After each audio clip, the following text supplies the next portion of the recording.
నమస్తే, నేను ఆదిత్య.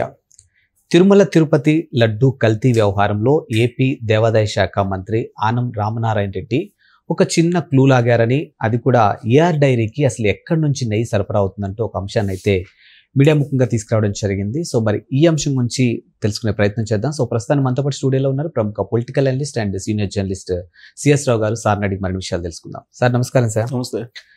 తిరుమల లడ్డు కల్తీ వ్యవహారంలో దేవాదాయ శాఖ మంత్రి ఒక చిన్న క్లూ లాగినట్టు ఒక వార్త వినిపిస్తుంది.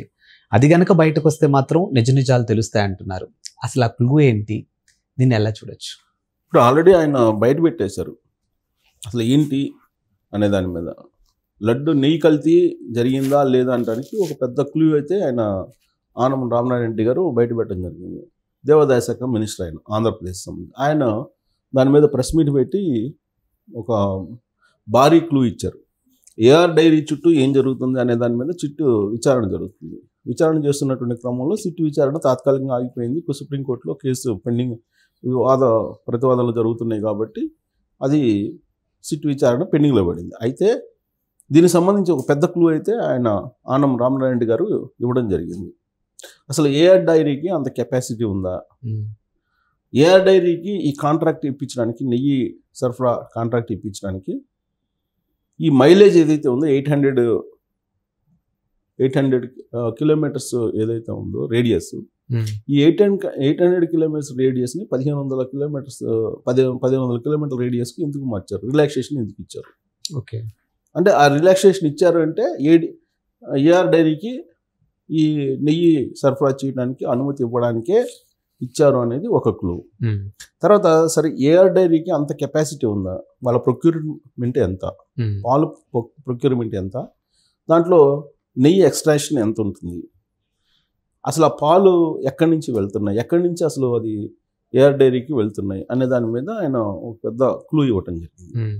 ఆ క్లూ ఆయన మంత్రి హోదాలో చెప్పారు కాబట్టి దాన్ని ఖచ్చితంగా మనం పరిగణలోకి తీసుకోవాల్సిందే. దాన్ని తీసుకుంటే కనుక ఆయన చెప్పిన దాని ప్రకారం ఎక్కడి నుంచి వెళ్తున్నాయి ఆ ఏఆర్ డైరీకి అంటే తిరుపతి శ్రీకాళహస్తి మధ్య వైష్ణవి మిల్క్ ప్రొడక్ట్స్ అని ఉంది.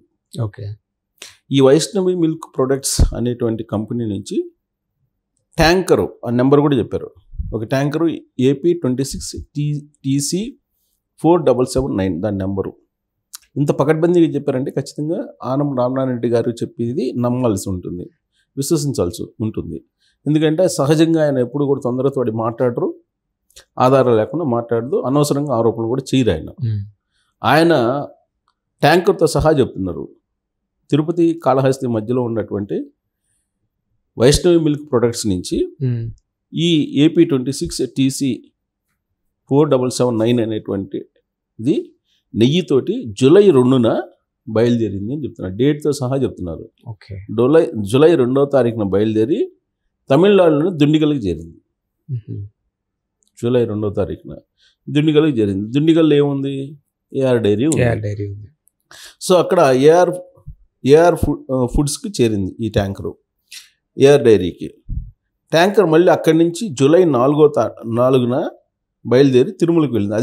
అదే ట్యాంకర్ అక్కడికి వెళ్ళి అక్కడి నుంచి వస్తున్నట్టు. అంటే ఏఆర్ డైరీకి నెయ్యి సరఫరా చేస్తుంది వైష్ణవి మిల్క్ ప్రొడక్ట్స్. ఓకే, దీన్ని బట్టి ఏఆర్ ఫుడ్స్కు నెయ్యి సరఫరా చేసే సామర్థ్యం ఉందా లేదా అనేది క్లియర్గా అర్థమవుతుంది. అంటే దీని వెనక ఎంత గ్యాంబ్లింగ్ జరిగింది అనేది ఆయన బయట పెట్టడం జరిగింది. వాస్తవంగా దీనికి మార్చిలో టెండర్లు జరిగాయి. అప్పుడు వైవి సుబ్బారెడ్డి, భూమన కరుణాకర్ రెడ్డి టెండర్ నిబంధనలు మార్చారు వాళ్ళిద్దరు కలిసి. టెండర్లో యాక్చువల్గా టెండర్లో పాల్గొన్న సంస్థలు దూరం 800 కిలోమీటర్లు ఉండాలి. 800 కిలోమీటర్ నుంచి 1500 కిలోమీటర్లకు మార్చారు వాళ్ళు. 1500 కిలోమీటర్లకు. సుబ్బారెడ్డి హయాంలో కేజీ నెయ్యి 496 రూపాయలకు ఒక కంపెనీకి టెండరు ఇచ్చారు. సుబ్బారెడ్డి టైంలో, వైవి సుబ్బారెడ్డి టైంలో 496 రూపాయలకి కిలో నెయ్యి. అదే భూమన కరుణాకర్ రెడ్డికి వచ్చేటప్పటికి ఇదే నెయ్యిని 496 కొనుగోలు చేసిన నెయ్యిని 294 రూపాయలకు తగ్గించారు. కరెక్ట్గా ఇక్కడే కనిపిస్తుంది కదా, 296 రూపాయలకి నెయ్యి కేజీ తగ్గించారు భూమన కరుణాకర్ రెడ్డి చైర్మన్గా వచ్చిన తర్వాత. అంటే ఆ నెయ్యి కల్తీ లేదా లేకపోతే కల్తీ ఉన్నదా అనేది తెలుసు. అర్థమవుతుంది కదా. 55% ధర తగ్గిద్దా, ధరలు పెరిగేదే తప్ప ధరలు తగ్గేది ఉంటుంది అసలు వాస్తవంగా. 55% ధర తగ్గించి ఈ భూమన కరుణాకర్ రెడ్డి హయాంలో దీన్ని చేశారు. అలాంటప్పుడు నెయ్యి నాణ్యత తగ్గడమా లేదంటే కల్తీ కావడం ఏదో జరిగింది కదా. అంటే ఇప్పుడు ఈయన ఏమంటాడంటే వైవి సుబ్బారెడ్డిని కరుణాకర్ రెడ్డి వీళ్ళిద్దరిని కనుక అరెస్ట్ చేసి కనుక విచారిస్తే మొత్తం వ్యవహారం బయటకు వస్తుంది, తన దగ్గర ఉన్నటువంటి ఆధారాలని బయట పెట్టారని చెప్తున్నారు. వాస్తవంగా 2023 నవంబర్లో టెండర్లు నెయ్యి సరఫరా టెండర్లో ఏఆర్ డైరీ కేజీ నెయ్యి 408 రూపాయలకి సరఫరా చేయలేమని చెప్పి అప్పుడు చెప్పింది. 2023 నవంబర్లో టెండర్లు పిలిస్తే ఆ టెండర్లో పాల్గొన్నటువంటి ఏఆర్ డైరీ 408 రూపాయలకి కూడా మేము సరఫరా చేయలేమని చెప్పింది. అదే సంస్థ కేవలం 4 నెలల తర్వాత అంటే మార్చిలో 2024లో 328 రూపాయలకి నేను సరఫరా చేస్తానని ముందుకు వచ్చింది ఇదే సంస్థ. అంటే దీని అర్థం ఏంటి? అప్పుడేమో 408 రూపాయలకి నేను సరఫరా చేయలేనని చెప్పింది, ఇప్పుడేమో 328 రూపాయలకి నేను సరఫరా చేస్తానని చెప్పి వచ్చింది మార్చిలో. అంటే ఇదే సంస్థ 2 రకాలుగా వచ్చింది. లాస్ట్కి కరుణాకర్ రెడ్డి వచ్చిన తర్వాత 294 రూపాయలకి నెయ్యి సరఫరా తీసుకున్నాడు. అంటే ఈ మతలబ్ అంతా కనుక చూస్తే ఏఆర్ డైరీకి నెయ్యి సరఫరాని ఇవ్వడానికి ఒక అధికార దుర్వినియోగం జరిగింది అని చెప్పి చెప్పడానికి ఒక ఉదాహరణగా ఆయన చెప్తున్నారు. ఇప్పుడు ఒక సంస్థ ఒక సంస్థ ఇవాళ నేను 408 రూపాయలకి కూడా నేను సరఫరా చేయలేను అని చెప్పి చెప్పాడు అనుకో, నాకు గిట్టుబాటు కాదు, నేను సరఫరా చేయలేను అన్నాడు. ఇంకొక 4 నెలలు పోయిన తర్వాత నేను 408 కాదు 390కి నేను ఇస్తానని అంటే దాని అర్థం ఏంటి? ఏదో వెనక డీల్స్ సెట్ అయినట్టే కదా. లేదంటే ధర 4 నెలల తర్వాత పెరిగేది తగ్గేది ఉండదు కదా. ప్లస్ ఆయన 494 రూపాయలకి వైవి సుబ్బారెడ్డి టైంలో తీసుకుంటే 294 రూపాయలకి కరుణాకర్ రెడ్డి హయాంలో ఎలా వస్తుంది? కాబట్టి ఈ వేరియేషన్స్ ఇవన్నీ చూసిన తర్వాత శ్రీకాళహస్తి తిరుపతి మధ్యలో ఉన్నటువంటి వైష్ణవి మిల్క్ ప్రొడక్ట్స్ నుంచి వెళ్ళినటువంటి ట్యాంకరు ఆడ నుంచి వస్తుందని అంటే ఇక్కడ నుంచి అటు వెళ్ళి అటు నుంచి ఇటు వస్తుంది అంటే ఇది ఎవరిది?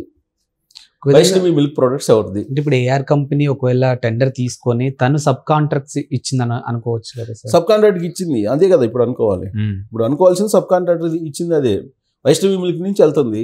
వైష్ణవి మిల్క్ ఎవరిది అనే దాని మీద ఇప్పుడు ఎంక్వైరీ అవ్వాలి. వైష్ణవి మిల్క్ ఎవరిది అనేది త్వరలో బయటకు వస్తుంది. దీని వెనకంతా వైసీపీ లాబింగ్ ఉంది, వైసీపీ మాఫియా ఉంది. అందుకే బయట పెట్టే ప్రయత్నాన్ని చేయడానికి సిట్ని ఏర్పాటు చేశారని చెప్పి తెలుగుదేశం పార్టీ చెప్తుంది.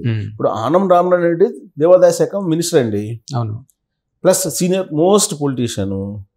ఆయన 4-5 సీఎంల క్యాబినెట్లో చేశారు. ఆయన అబద్ధం చెప్తారని మనం అనుకోలేము. ప్లస్ ఆయన చెప్పిన వాస్తవం కదా. ఆ ట్యాంకర్ నెంబర్, ఆ వెహికల్ నెంబర్ కూడా చెప్తున్నారు కదా, ఎక్కడి నుంచి ఎక్కడికి వెళ్ళింది కూడా చెప్తున్నారు, డేట్ కూడా చెప్తున్నారు కదా. జూలై 4 అక్కడ 2వ తారీఖు అక్కడికి చేరింది, ఆ జూలై 4 నుంచి అక్కడికి బయలుదేరి తిరుమల వచ్చిందని చెప్తున్నారు కదా. సో అంటే ప్రతిదీ ఆన్ రికార్డ్ చెక్ చేసిన తర్వాతనే ఆయన చెప్తారు. సో కాబట్టి ఎవరున్నారు దీని వెనక అనేది బయటకు వచ్చే అవకాశం ఉంది. ఆయన ఏం చెప్తున్నారంటే ఇప్పుడు భూమన కరుణాకర్ రెడ్డి కానీ లేదంటే వైవి సుబ్బారెడ్డి కానీ వీళ్ళిద్దరు కూడా ఒకళ్ళు లెఫ్ట్ ఇంకొకళ్ళు రైట్ ఉంటారు. వైవి సుబ్బారెడ్డి రైట్, లెఫ్ట్ భువన కరుణాకర్ రెడ్డి ఉంటారు, లేదా భువన రైట్ వైవి లెఫ్ట్ ఉంటారు. కాబట్టి ఈ లెఫ్ట్ రైట్ ఇద్దరిని కనుక విచారిస్తే మొత్తం భాగవతం బయటకు వచ్చేస్తుంది.